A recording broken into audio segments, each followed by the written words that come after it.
Ministro do Interior halau visita cortesia para Comando Geral PNTL, onde harebe signorona desafio roto nebe instituição PNTL enfrenta durante ne.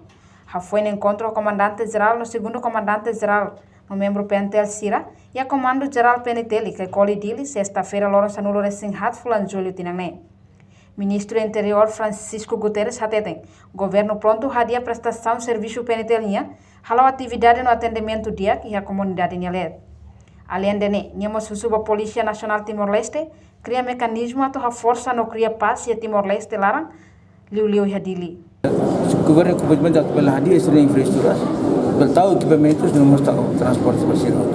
Agora, questões de cerco não bem maga o hemos a colher sira, questões de oisa atau bele hadia dia lutan prestação de serviço polícia linear para tu bele hala o serviço de atendimento público na Laodia e já falei oisa para a polícia mas bele cria mecanismos para a força militar manutenção da paz e a Timor-Leste também inclui Motiri.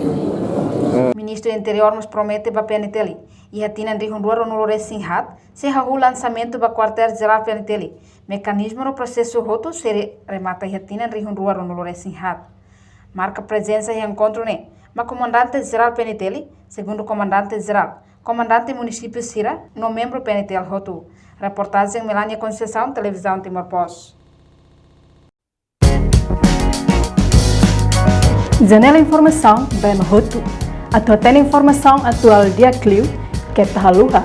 Anehan botão subscribe, like, halo, comentário, no faz tudo também mídia social Rotu.